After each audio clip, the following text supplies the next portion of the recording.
my calm in the chaos, my peace in the war. You speak light into darkness. You tell me I'm yours. Only you, Jesus, are in control. You are my every heartbeat, every breath that I breathe. You're all I need. You're all I need. You speak life, sing your love over me. You're all I need. You're all I need. Caught up in your captivating, never failing love. You are my every heartbeat, every breath that I breathe. You're all I need. You're all I need. The love of a father, the strength of a king, the blood of a savior. You're my everything. You are my every heartbeat, every breath that I breathe. You're all I need. You're all I need. You speak life, sing your love over me. You're all I need. You're all I need. Caught up in your captivating, never failing love. You are my every heartbeat, every breath that I breathe. You're all I need. You're all I need. Only you, Jesus, are in control. Take my brokenness and make me whole. Only you, Jesus, are in control. Take my brokenness and make me whole. You are my every heartbeat, every breath that I breathe. You're all I need. You're all I need. Speak life, sing your love over me. You're all I need. You're all I need. Caught up in your captivating, never failing love. You are my every heartbeat, every breath that I breathe. You're all I need. You're all I need. Hey, welcome to Story Lab. This week, we're talking about confidence, while we take a look at the story of someone who had big questions. Hey, do you know what the best kind of armor to stop a piglin attack is?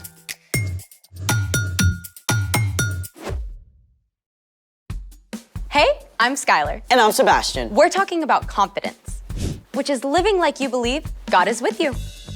What are we doing today? What do you think we should do? What about raising our game? Where should we start? How about at the beginning? Why don't you take the lead? Why did the chicken cross the road? Okay, stop. Too many questions. Except you can never have too many questions. Which is exactly where we're going today. Right. So, what should you do with a question? Depends on your question. Point taken. Okay, so we're entering s'more season. S'mores.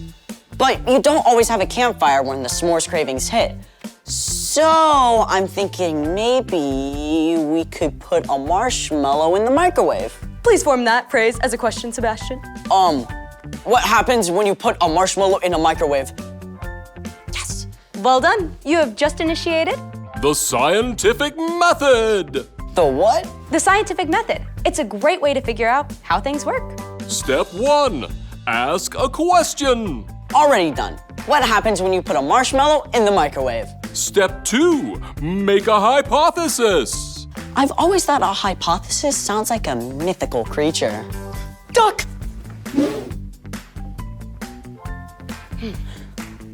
A hypothesis is a prediction you make based on what you've seen before. Well, a bonfire makes a marshmallow soft and mushy, so I think a microwave will make it melty. Kinda. Step 3. Conduct an experiment. Wait, is this the part where we put the marshmallow in the microwave? You bet. Yes, let's do it! That is a serious marshmallow. Well, this is serious business. Ready? Ready.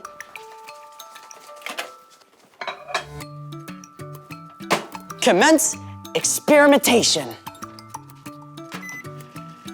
Whoa, it's puffing up. Yeah, it is.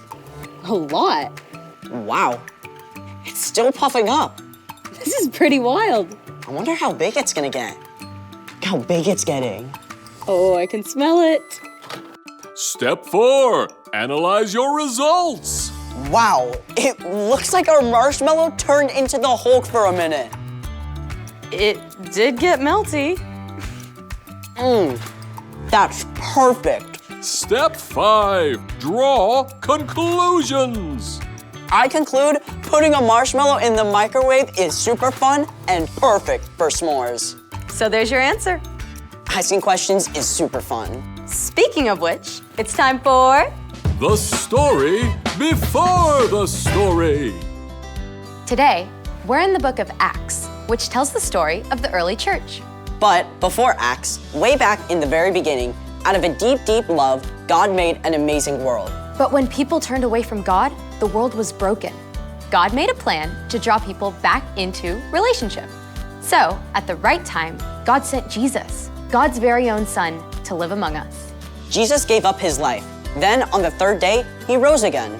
After Jesus returned to heaven, the early church grew quickly, with the help of God's Spirit. When the believers faced trouble in Jerusalem, they scattered to other places, taking the news of Jesus everywhere they went. Which is where our story starts. Take it away! Hi everyone, I'm Jen. Just as the religious leaders in Jerusalem hadn't understood Jesus, they also felt threatened by his followers. Many of Jesus' friends were thrown in prison. Some were even killed. But that didn't stop the new believers. They moved out from the city into Judea and Samaria. One believer, a man named Philip, began teaching about Jesus in a city in Samaria. Big crowds gathered to listen. Sick people healed through God's Spirit, and many people became believers and were baptized. There was great joy in the city. But right in the middle of this amazing work, God sent an angel to speak to Philip. Go south to the desert road. To the desert? The road that goes from Jerusalem to Gaza.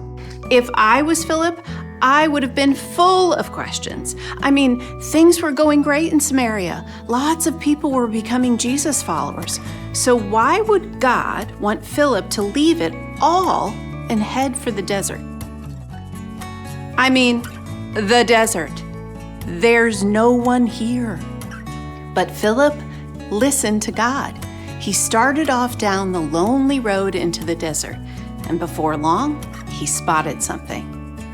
As Philip drew closer, he saw an Ethiopian official seated in a chariot. God's Spirit told Philip, "Go to that chariot. Stay near it." Now, the man in the chariot happened to be very important. In fact, he was the royal treasurer of the Queen of Ethiopia. Though he was not Jewish, he believed in the one true God and had even journeyed all the way to Jerusalem to worship God there. But though the man had loved God, he was missing a big piece of the story. As the official traveled home, he puzzled over some verses in the book of Isaiah the prophet. He was led like a sheep to be killed. He did not open his mouth? Excuse me. Stop the chariot! Just wanted to ask, do you understand what you're reading? How can I? I need someone to explain it to me. The Ethiopian man invited Philip to join him in the chariot and explain the scripture. How amazing is that? I mean, you can see God at work in every detail of this story. Here, read this again. He was led like a sheep to be killed. Just as lambs are silent while their wool is being cut off, he did not open his mouth. When he was treated badly, he was refused a fair trial. Who can say anything about his children? His life was cut off from the earth. Tell me, please, who is the prophet talking about? Himself or someone else? I am so glad you asked. What a perfect setup. Philip was able to explain that the prophet Isaiah was talking about a savior, and that this savior had come. Philip shared the whole story of Jesus, how he lived, how he gave up his life for us, and how God raised him back to life. The Ethiopian official was mesmerized. He took every word to heart. As they traveled down the road, the man looked up and saw a pool of water shimmering in the distance. Look, here is water. What can stop me from being baptized?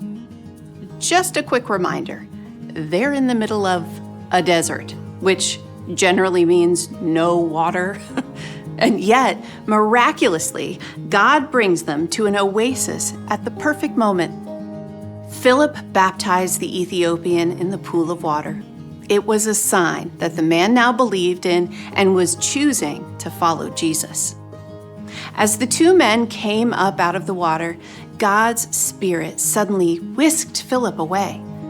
The Ethiopian official must have understood that God was at work, because he continued on his journey back towards Ethiopia, filled with joy. The end. Wait, what happened to Philip? Great question. We have no idea how or why God's Spirit moved him, but Philip next showed up in the coastal town of Azotus. He immediately began to tell everyone there the good news about Jesus. I love how when the Ethiopian man had big questions, God set up an amazing way for him to learn about Jesus. So, what's our part in the story? Well, just like the Ethiopian man, God welcomes our questions. When we're confused or uncertain about something, we don't need to hide it, whether it's a big question about God or a little question about a homework assignment.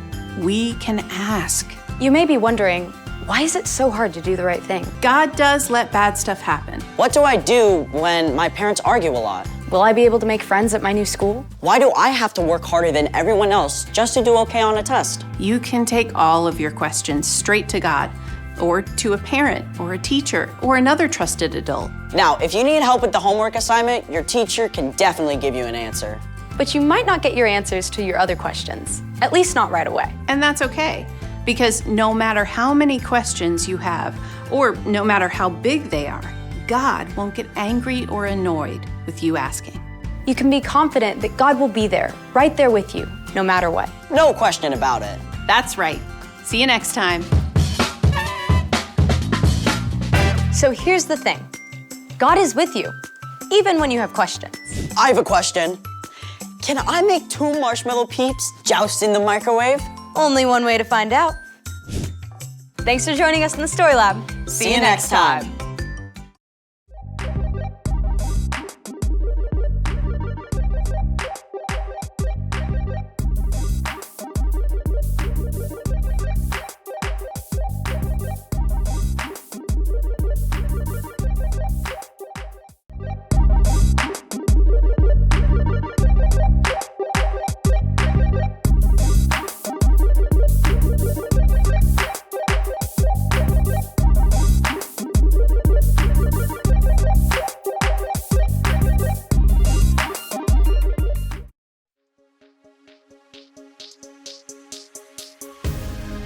You're my calm in the chaos, my peace in the war.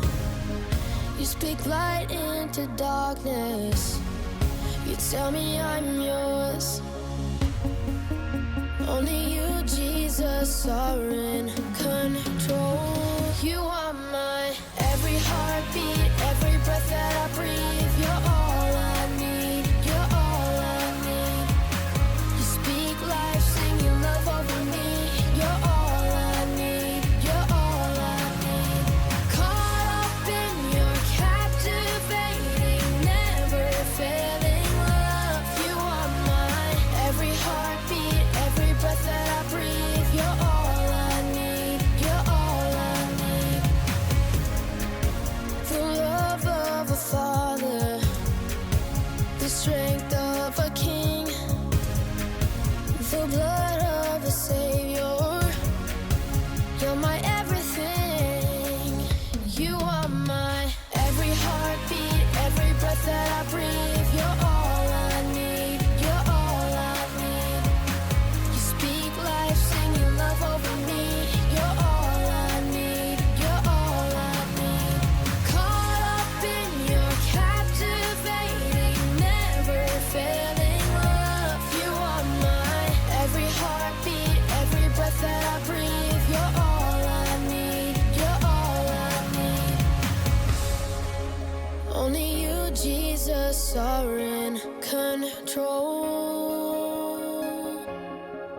Take my brokenness and make me whole.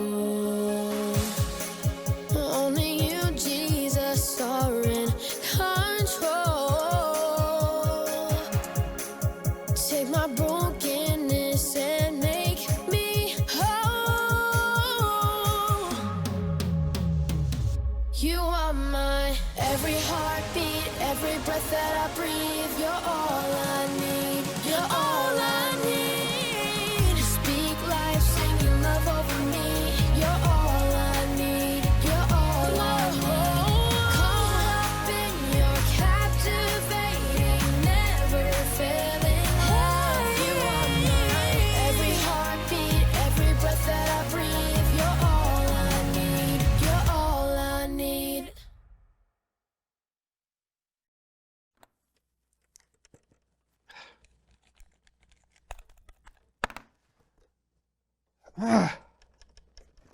Why won't you turn on?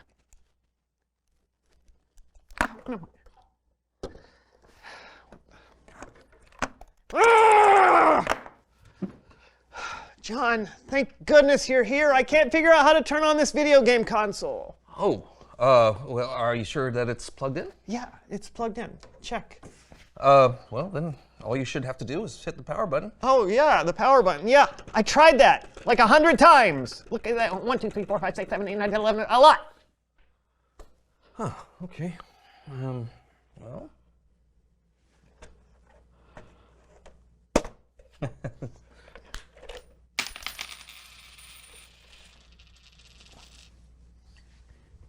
What is a quarter?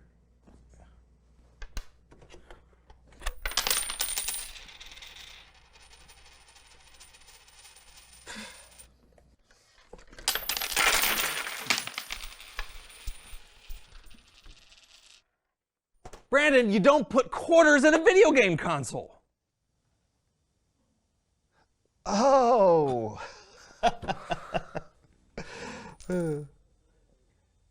Does it take dimes?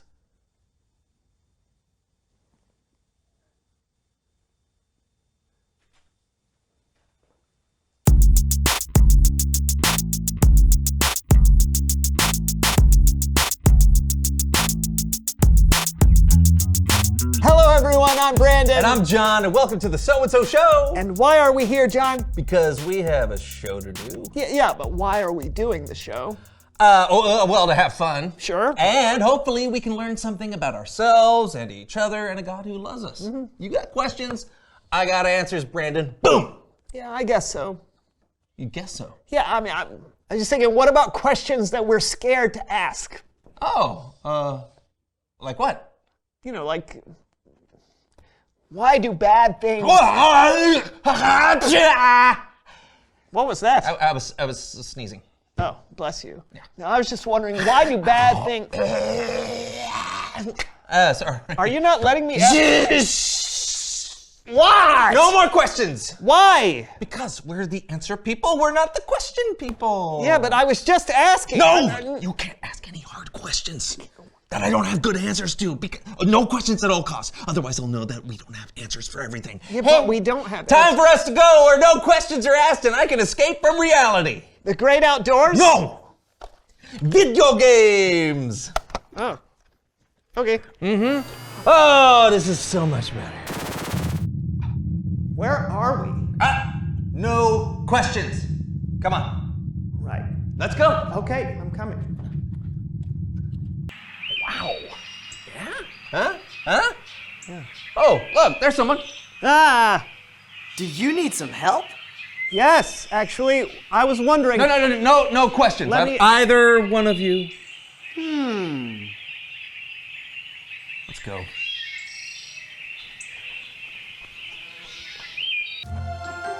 Look, there's another person. Hello. Hello. Want to be friends? Definitely. Okay, sometimes questions can be easy. Were there unicorns on Noah's Ark? Okay, too much. Let's keep going. Bye, friends. Hello there. I used to be an explorer like you. Oh, I don't know if I'd call myself an explorer. I'm more of a... Are you lost? You know, now that you mentioned it, I have been feeling a little confused lately. Let's keep going. Oh! Hi! I have one question for you. Oh, no questions? Are you looking for a fight? A fight? No! Prepare to be destroyed. I used to be an explorer like you. I'm not an explorer. Where's the end of the universe? Stop asking questions! Hello. Sorry, no time. In the book of Revelation, why do bad things happen? I don't know the answer to that!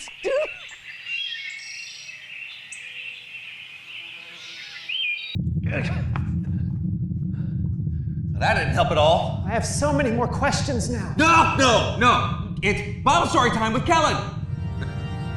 No.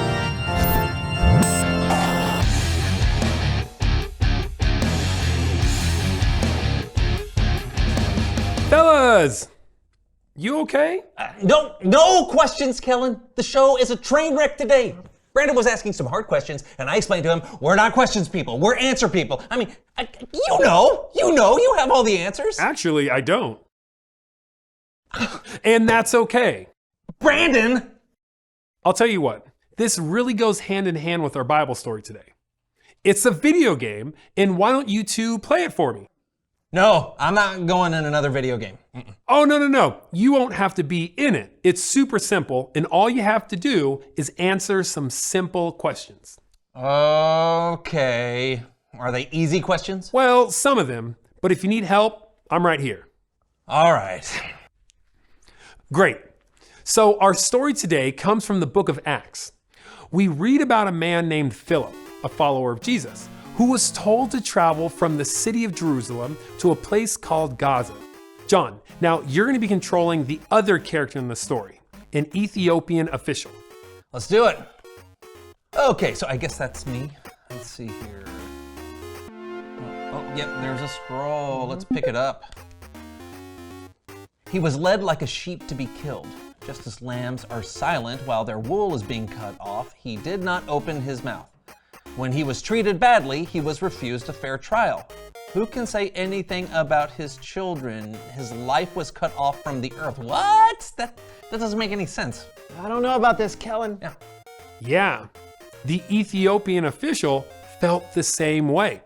Now, let's go back to the game. Philip saw the Ethiopian official and said this. Do you understand what you're reading?